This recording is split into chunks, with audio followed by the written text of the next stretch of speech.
painting? No, every art. It's only we can modify this to make it a dance story. Yeah. And, yeah, it is just to create this glare or contrast.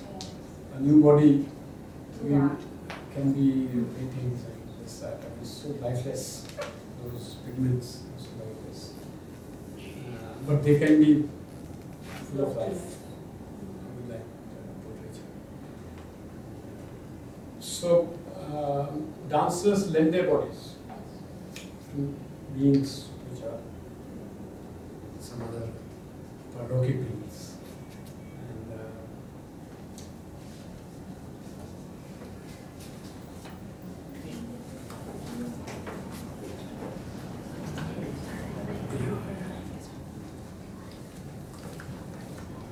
so this is all covered up because of Ubuntu. Ubuntu is a OS is it. So PDF was a solution. We will change the laptop after the break. If you need a, which switch is that? Is it a MacBook? No, Windows. But this is like This is Linux? Linux. Different body. Yeah, non-corporate. No. That was a corporate being. Windows is non-corporate being. So when you look at memory, there are three kinds of memories. There is something called sequential emptying, semantic emptying, and occurrence emptying. These are three memories, something called, well known in contemporary neuroscience also. There are episodic memories, of my life. I was there, then there, then there, I met that person, I did this, I did that. Episodic memories of one life.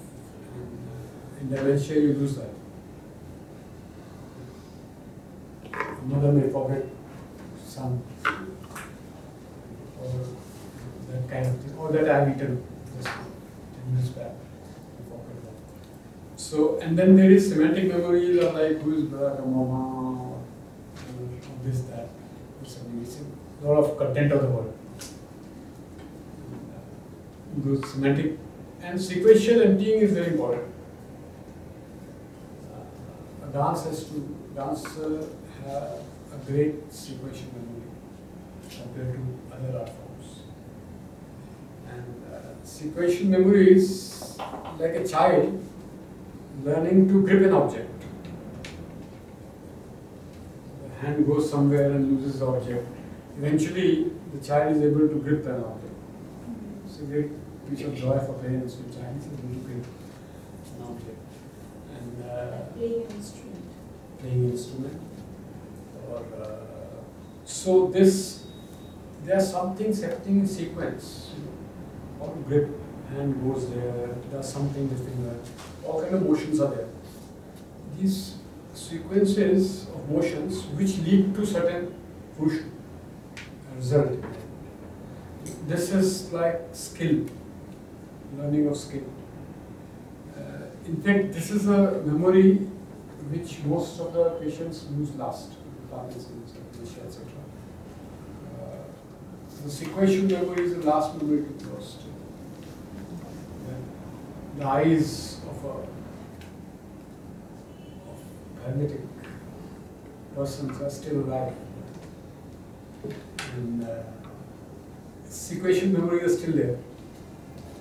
Because they can be flicker of the eye, which can give a lot of meaning to all the people who are around the person. And because that flicker has sequential memory and this memory can turn into action. And this action can be appreciated, meaningful. In that action is enclosed meanings. In that action. And so,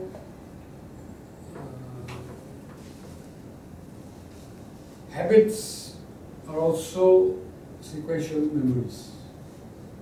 behave habits. We think habitually, feel habitually, we sort of conduct ourselves in a way habitually, and at times in a different way. You notice, or some other people tell us, etc. So, almost everything is a memory. Things like society, things like father, mother, brother, sister, they are objects of memory. If you take the world, squeeze it, no father, brother, mother will come out of this world. These are solid entities. Roles, the debts we have on each other, characters in the world, these are all objects of memory. They have been sort of tip of the tongue. The memories are two kinds. One is which sort of impinge on our experience very often. Others are which are deep down somewhere. Sometimes they come. I mean, there are so many characters which are yet to be born. Not there.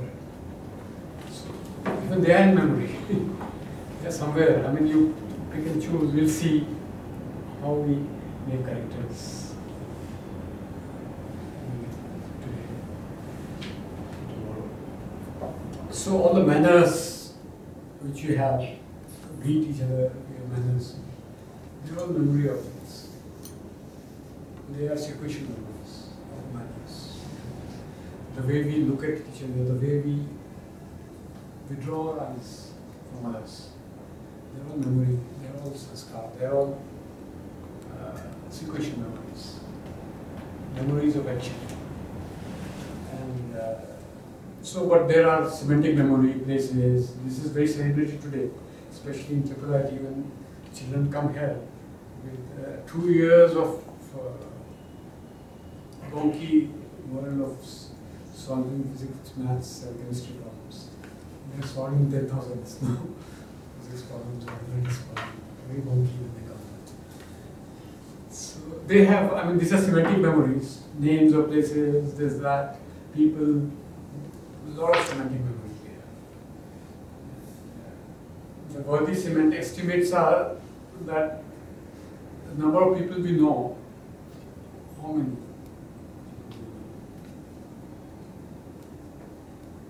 Very large number, unimaginably large number, and you don't know how much you know about that person. Some arbitrary person, you know a lot about that person already, because they are in memory somewhere. Person, stories, maps, this, that. These are a lot of semantic memories there. And then, of course, episodic memory, very significant for me. Meaning, what do I make out of my life for that? Those are episodic memories. This happened, that happened, significant. There are episodic memories of not only oneself, but of others, of also nations, of also, and they are also persons. Companies, etc. They are persons. They are real persons. Corporate world, cities, they are persons in some sense. Your house, apart from semantic memory of the house, they are persons. Everything lives in the sense of they can be emptied, and they can be recalled, and they can reform, and they can be put into a new body. The cycle goes on. And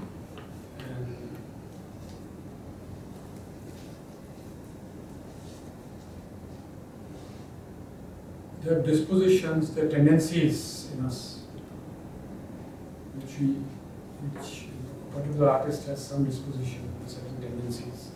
Others are different from people, are different from each other because they have different dispositions, different tendencies. They are also part of unconscious world or whatever they. Memory is called unconscious because only once in a while it gets shown in our awareness template.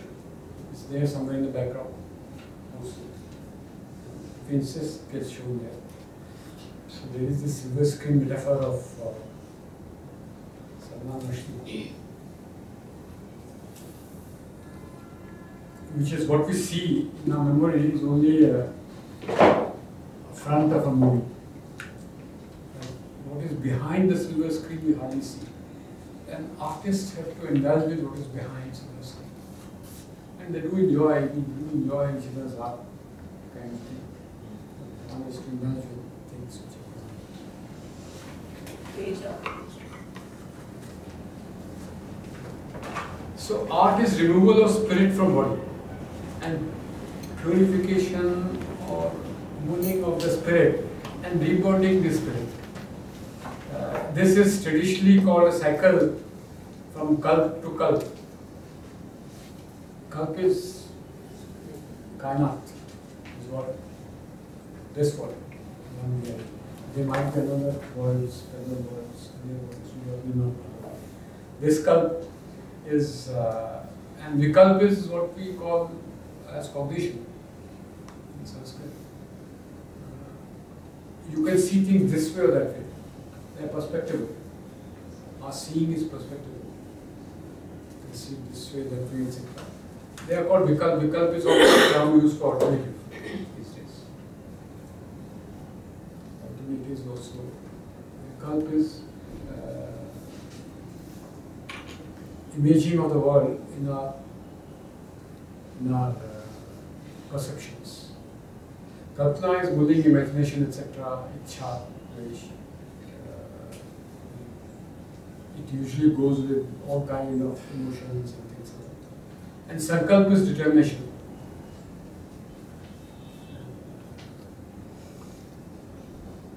I want to do something. I'm not clear about kalpa and vikalpa. Vikalp is vishisht kalp. We don't see everything into our perceptions.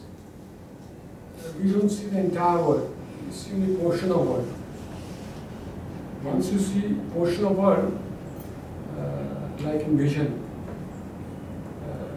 you are, it's a kind of section of the world, a take on the world, particular take on the world. It's like what you said, that we fill the gaps with what we don't know and try to make sense of it. Yes, imagination. So we only get a portion of world. This portion of world is vishisht kalp, vikalp. And vikalp is also a term for alternative, because not everybody may see the same thing. You can have many ways of looking at things. And so vikalp is our cognitions. What you want to see, sir. Huh? What you want to see. Yes, also. Then There is some input from us, some memory, some habit, something is there in our seeing. And also, what we call as seeing is cultivable. As a child, what I see, and later what I see is different. As a young person, I see other things. So this culturing of seeing is there. And what is kalp again? Kalp is back reality. Oh, the reality. Reality is kalp.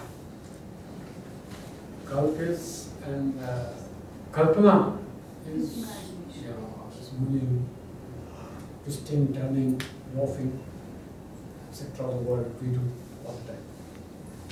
In fact, we do all the time twisting, turning. In eyes, we are able to see things because there is a circadian rhythm. There is eyes are a very small amount of flickering of the eye, vibration of the eye, which is around 4 degrees in a second. In microsecond, 20 times. 4 degrees of arc. Just 4 degrees of arc in a second. That much eye moves. And it moves 20 milliseconds, 20 times in a millisecond. It moves very fast. So what we do is we toss and turn the world. That's why we are able to extract something called vision out of it. It is too full of things, and every speck is there in the world. But we extract the vision out of it, which is visual cognition. which is like we paint the world with visual cognition. But because we keep twisting down the world, we keep changing. It's like camera flickering and then making sense of the world. But you want a still camera. So, but future cameras will be such. And they will flicker and then make sense. Because from motion you get 3D. It's the computational simulator which is coming up. Algorithm. Yes. So new cinematography will bring that up. It's good to have a flickering camera and then still make an image out of this Tavva. You want to get rid of details and make a Tavva. So there is this Krati to Anukrati, back into the word. If we have to ask a question, can we find that portion of word where there is no human signature? There is no piece of Anukrati at all. Is there a word where human signature is not there? If we are seeing it, then it's already there. So that's the question now. Yeah, it's a paradoxical thing. And but usually, I mean, even if you have to imagine something where we can't enter, we already entered it. And there isn't really any. The Krati is full of Krati, so much so that people imagine the Krati, if it's Ishwar Krati, world as an Ishwar Krati. They imagine that, like I do creation, I recreate the world. And even Ishwar did that similar thing. There was a desire to express, and thus the world came into being. Many of the early stories give that thing. So we imagine the process of creation or recreation. Anukrati is recreation. And if we switch to another story of Anukrati recreation, which is in Natyashastra, chapter 1, and the last chapter. 2 chapters have a story. So we have some copy of Natyashastra, first chapter and last chapter. We have We can live with we can live with it. in the English translations are there. Original also. So Bharat, who introduced the term Anukrati, recreation. Recreation today means environment, good movie for whatever is that kind of thing. And the arts are recreational. Recreation means Anukrati. And so it's a story of long time back. Satyu. You have 4 rivers. Uttar is called Satyu, Tirtha. The cow was on 4 legs. So 3 legs. Dwapar 2 legs. The cow on 1 leg. Cow is length reserves. The cow on 1 leg. So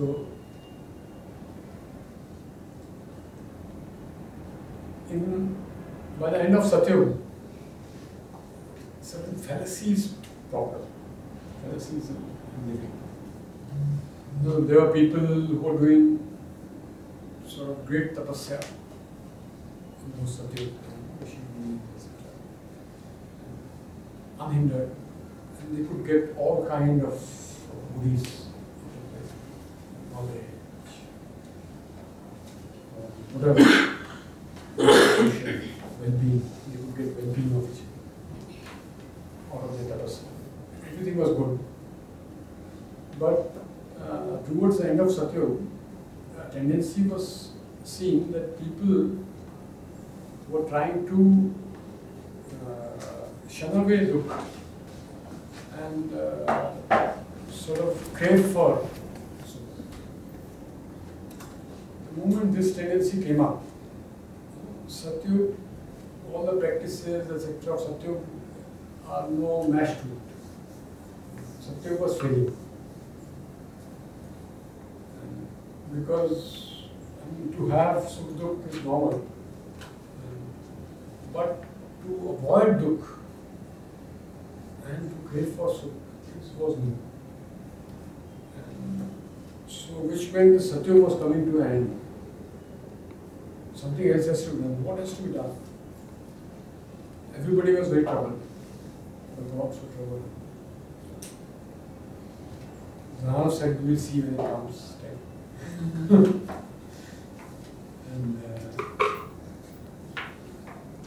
so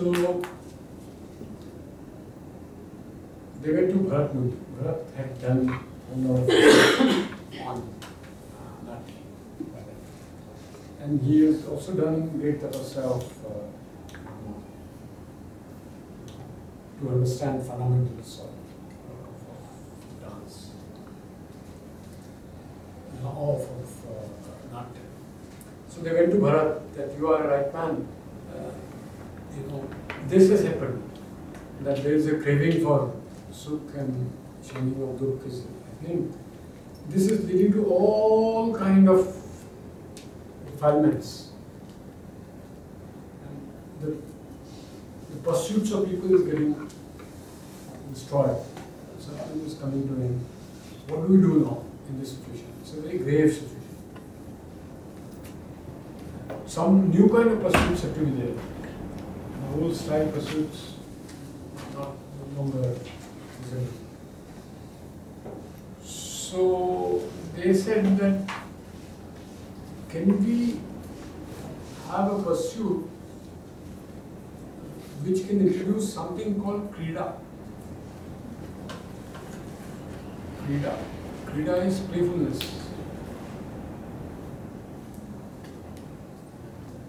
Not the one only in the plays or Natya, but some amount of Entertainment. huh? Entertainment? Yes, something like that. Some light. Krida, we'll see what Krida is. Krida is really, it's something happening, it's a youth defining concept. Defines what is Treta. We need Shastra of Krida. Entertainment included, but even enlightenment also. How to be enlightened while indulging in Krida. Playfulness. Huh? Tea. Yes, it's part of Krida.